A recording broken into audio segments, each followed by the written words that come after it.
Ontem eu publiquei aqui um vídeo que falava ou que fala sobre a rejeição pelo dono da IEADPE de 5 irmãos que apareceram no vídeo. Eu deveria e seria muito salutar a tipo de conhecimento, a tipo de troca de informações, porque se há uma coisa, irmãos e amigos, que todo ser humano não pode aceitar, é de sua índole, é do seu instinto, é acreditar, ter boa fé e depois descobrir que estava sendo enganado ou que foi enganado. Isso causa uma indignação tremenda. Então eu acho que eu deveria até abrir aqui neste canal um espaço para que em todo o território nacional e até no exterior, pessoas que foram desapontadas, injustiçadas, envergonhadas, frustradas, no local onde exatamente era para ver o contrário: autoestima, aumento de fé e de confiança, postura, restauração de uma postura adequada para vencer os embates da vida e as dificuldades desse mundo que jaz no maligno. E se você, nesse lugar que era para ser assim, você teve exatamente frustração, indignação, vergonha, injustiça, você pode contar aqui neste canal. E se for o caso, nós não divulgaremos a localidade e nem o seu nome. Evidentemente que coisas desse tipo, a depender do fato, é bom que tenhamos particularmente conosco, antes de divulgarmos, provas, testemunhas e pelo menos indícios de que aquele fato ocorreu e foi verdadeiro. Mas vocês vão de convir comigo que há muitas coisas que a gente aqui denuncia, exatamente são essas coisas como essas aqui que eu vou aqui ler para vocês de um comentário de um determinado irmão, que é uma coisa que não deve ficar no esquecimento. Porque as almas, os corações, eu vou dizer assim, hereditariamente, estão feridos e precisam de um bálsamo para sarar essa ferida. Porque, olha, irmãos, muitos obreiros, eu conheço muitos, homens honestos, simples, de boa índole, comportamento irrepreensível, não é? Exemplo no trato, exemplo nos negócios, na vida social, na vida familiar, e serviram a Deus nesta igreja. E nesta administração, eu sou logo direto assim, foram totalmente decepcionados. E essa decepção, essa frustração, essa surpresa que encontraram no decorrer de sua caminhada, que jamais pensavam, momentos que jamais pensavam passar, que desapontam as pessoas, esses problemas, essas frustrações, e normalmente são obreiros, já depois de longas caminhadas. O refúgio dele é a esposa, é os filhos, e muitas vezes eles contam até para se sentir melhor. E quando contam, naturalmente, os filhos, as esposas, as noras e até netos passam a carregar com si essa decepção, essa frustração. E o pior, frustração, decepção, desapontamento esses que ficam em nome da Igreja Evangélica Assembleia de Deus e não da pessoa que promoveu esse desapontamento. Temos conhecimento de inúmeros casos que até se chegou ao extremo das pessoas atentarem contra suas próprias vidas, e eu pergunto, como fica a descendência dessas pessoas? Porque enquanto mais Olha, irmãos, enquanto mais doação dessas pessoas, enquanto mais trabalho, enquanto mais sinceridade, quando são desapontadas por quem não esperavam e no lugar que jamais esperavam, a coisa fica tremendamente difícil. Por mais que a pessoa tenha uma estrutura sólida, mas a distância, o abismo entre o que se esperava e o que se procedeu é enorme, de tal sorte que dificilmente as pessoas conseguem esquecer. E é esse fato aqui que eu vou narrar. Vocês fiquem comigo até o final do vídeo. E depois eu vou dar um testemunho pessoal do pastor José Leôncio da Silva, ex-presidente de nossa igreja, cujo comportamento, cujos procedimentos não temos de que o acusar. Então, neste vídeo, uma pessoa cujo nome aqui está como Verdades Silva, e não diz a cidade, mas o fato aqui muita gente deve saber, e é uma coisa corriqueira, como eu falei, que cabe, né, a gente acreditar tranquilamente. Então ele diz assim: olha, tenho 47 anos de idade e ouço até hoje o pastor Eduardo Silva, Eliezer Rosa e Cícero Nogueira, que sumiu também. Não esquecendo também do pastor Esteves Jacinto, genro do pastor Almeida, que foi injustiçado, culminando com a proibição por esse ministério de que os obreiros fossem ao seu sepultamento. A coisa não é brincadeira, não. A coisa é muito grave, é gravíssima. Esteve Jacinto, inclusive eu estive com ele, ele me falou que ia dar alguns depoimentos, mas isso depende de cada um. Já que ele não o fez, não é? A gente respeita. Mas veja, homens de Deus inspirados e esquecidos pela presidência. Aí ele escreve mais aqui: não entendo como o povo da igreja, nossos irmãos, conseguem viver tão alienados desse jeito, sustentando um bando de preguiçosos que vivem na mordomia com dinheiro alheio. Eu não dou R$1 sequer. Quer luxar, vá trabalhar.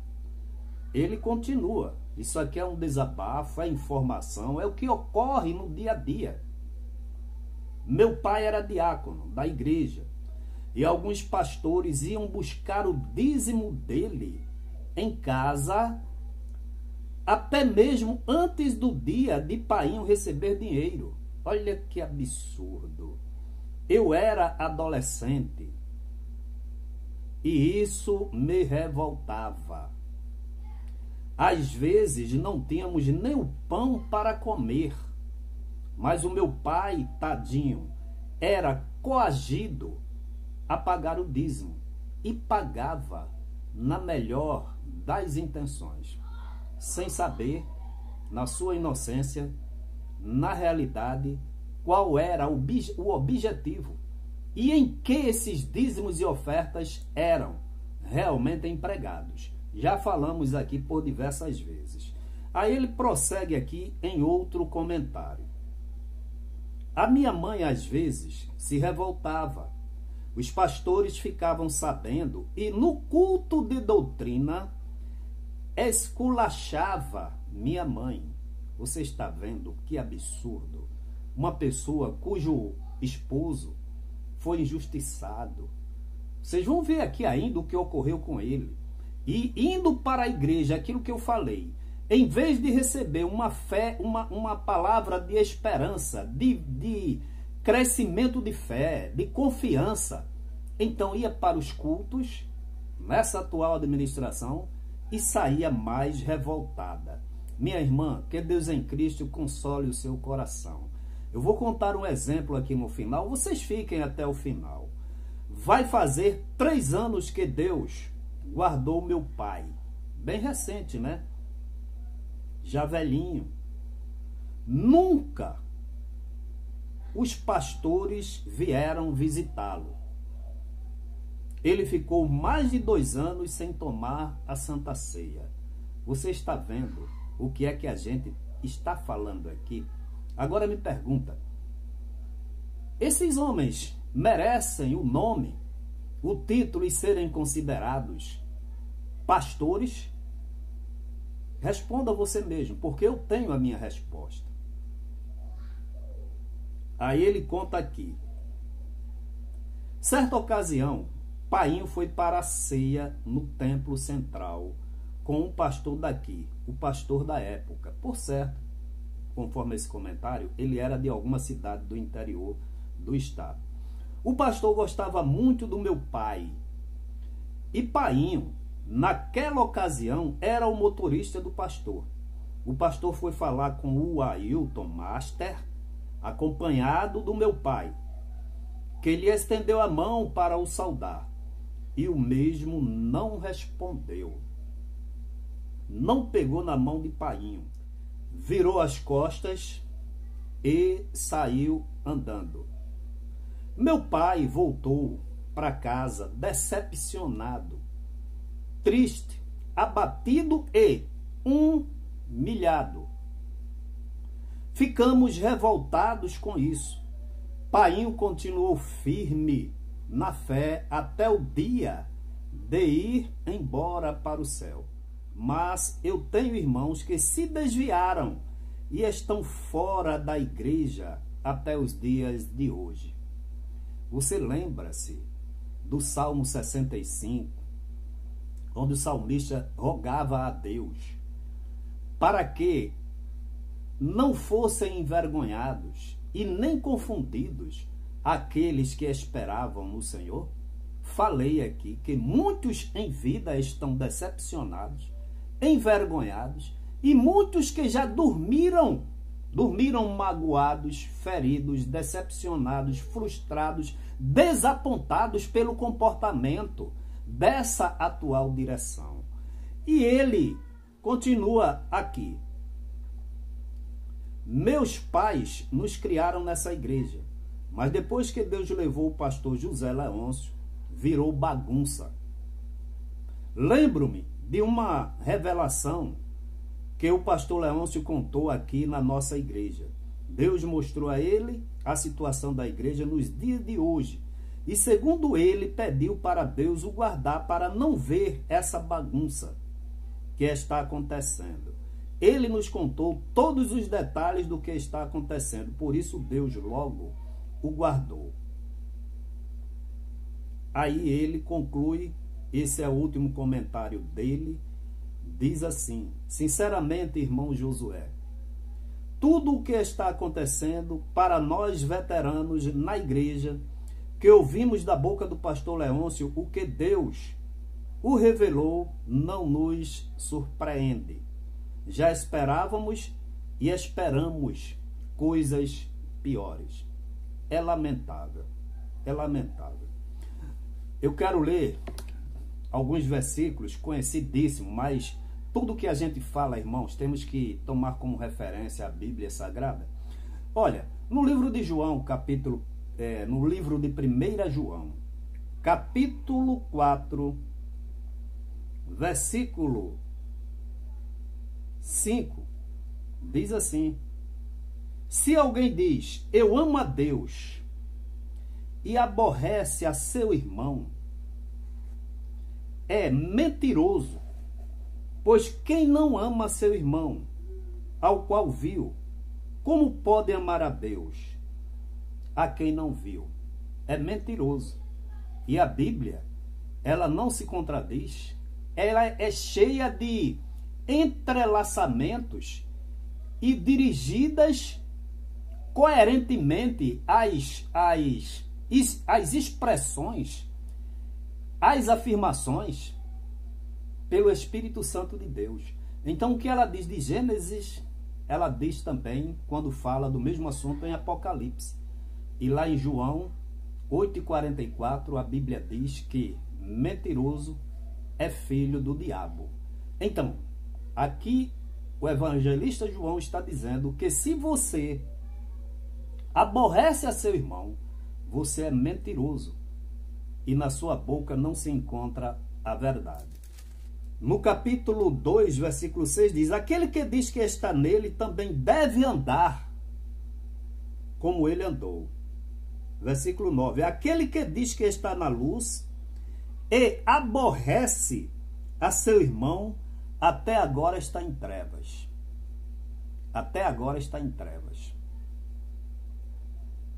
Versículo 11: mas aquele que aborrece a seu irmão está em trevas e anda em trevas, e não sabe para onde vai, para onde deva ir, porque as trevas lhe cegaram os olhos. Quando as trevas cegam os olhos, você não sabe nem onde tropeça. Você continua fazendo, praticando, dizendo, agindo, como que se aquilo fosse a mais pura verdade, porque você está cego.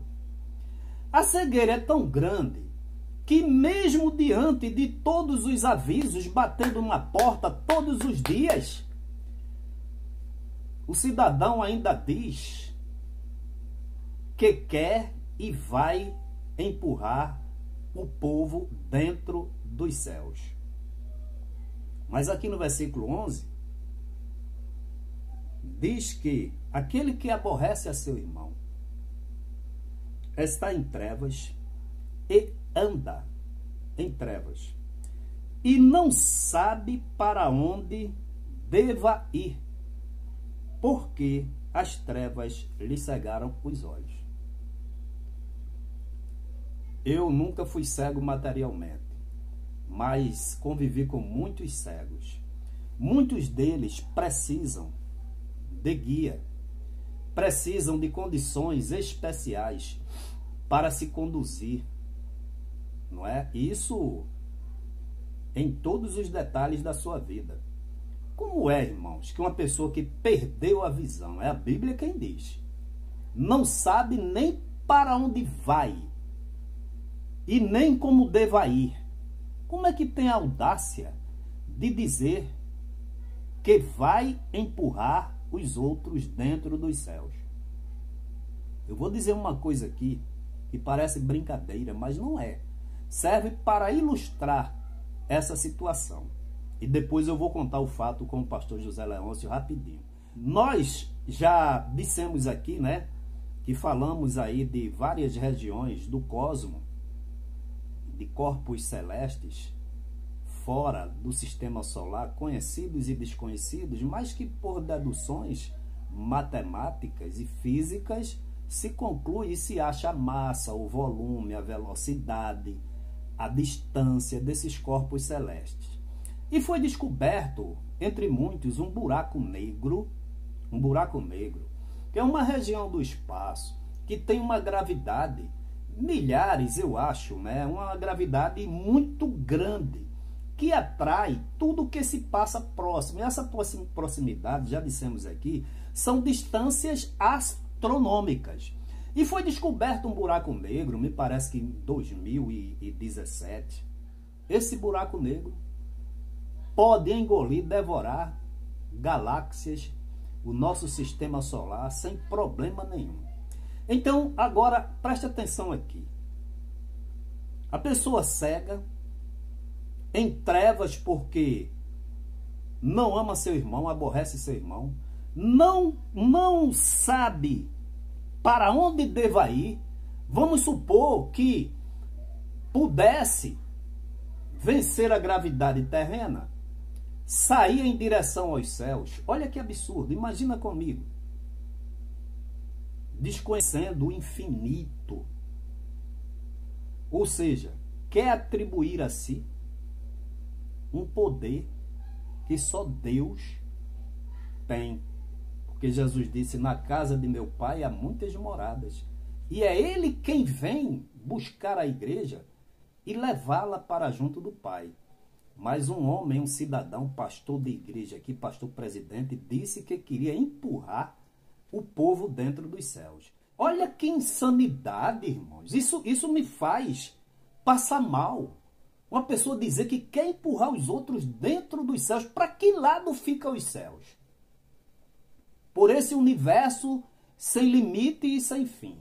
Então vamos voltar à comparação com esse buraco negro. Vamos supor que ele pegasse uma cápsula, colocasse aqueles que acreditam nessas asneiras e devaneios e entrasse na cápsula. E contra todas as possibilidades ele voasse rumo ao espaço. Passasse próximo, distâncias astronômicas, sem orientação, não sabe para onde vai nem de onde vem. Passasse perto do buraco, o buraco negro o atrairia. Não saberia nem o que havia acontecido. Os céus, a glória de Deus, que Moisés viu, que Paulo viu, foi arrebatado até o terceiro céus. Quem tem esse conhecimento se humilha e fica total e completamente na dependência da graça de Deus. E a cada vez mais que de Deus se aproxima, mais se diminui, deixando que Jesus apareça nele. Porque se é que ele anda na luz. Tens cuidado. Irmãos, vocês que estão dormindo, lemos aqui e vamos falar indefinidamente. Tenham cuidado. Abram os olhos. Não se deixem enganar. Os tempos estão passando. Os acontecimentos estão aí a olhos vistos. E vocês sendo enganados, ludibriados por essas falsas promessas, por quem não tem sequer testemunho de vida, porque o apóstolo São Paulo disse a Timóteo, né? Sede o exemplo dos fiéis. Essa é a expressão no trato, na palavra, né? Em tudo. E disse, ninguém que milita se embaraça com o negócio nesta vida. Procura apresentar-te a Deus aprovado como obreiro que não tem de que se envergonhar. Ora, como é que você pode ser aprovado por Deus se você está sendo reprovado por uma grande parte da igreja? Então é uma incógnita sem solução. Olha, irmãos, rapidinho. O pastor José Leôncio era um homem que muito humilde, simples, né? Eu o conheci ainda, não sou muito velho, né? Eu nasci em 1958, não me considero velho. Meu pai, naquela época, diácono da igreja, prestava um serviço relevante, muito bonito. E eu o acompanhava para fazer nas igrejas, né? Pinturas, reformas, reparos, não somente nos templos, naquela época, ali no bairro de Casa Amarela, Água Fria, Mangabeira, Córrego do Tiro, como também nas casas das viúvas, dos velhinhos, coisa que ninguém faz hoje em dia. E a gente vinha ali, vocês que conhecem essa localidade, ali pelo Córrego do Bartolomeu, Avenida Norte, Rodinha, para sair ali, Linha do Tiro, Bomba do Emetério. E naquela ocasião lá vinha o pastor José Leôncio com o jipe da igreja. E quando ele passou, ia eu e meu pai, ele, Joaquim, vem cá, Joaquim, por onde tu vai, rapaz? Entra aqui que eu vou te deixar lá. E meu pai gostava muito do pastor José Leôncio, mesmo naquela época, muito antes dele ser pastor. Entrou no jipe comigo e eu gostei, porque eu gostava de andar de jipe. Não existia aqueles carros, esses carros hoje confortáveis, sofisticados, não. O que mais existia era Fusca, e o carro da igreja era um jipe. Entenderam, irmãos? Então, depois desse caso passado, o pastor José Amaro Leôncio, o pastor José Amaro morreu, o pastor José Leôncio foi consagrado como pastor presidente e continua a mesma coisa. Meu pai morava ali no Alto da Alegria, dormiu no Senhor Jesus em 2008, com 93 anos. Todos os anos, ele como presbítero, o pastor José Leôncio deixava o carro na base do morro, não o Morro da Conceição, lá onde meu pai morava, e subia ele, o pastor José e o pastor Almeida para almoçar. Temos até fotografias na casa simples e humilde de meu pai. todos os santos aniversários de meu pai, que era 14 de novembro. Ou seja, a simplicidade como nós o encontramos quando ele era motorista do pastor José Amaro da Silva, permaneceu até a sua morte. Oxalá que as pessoas tomassem isso como exemplo.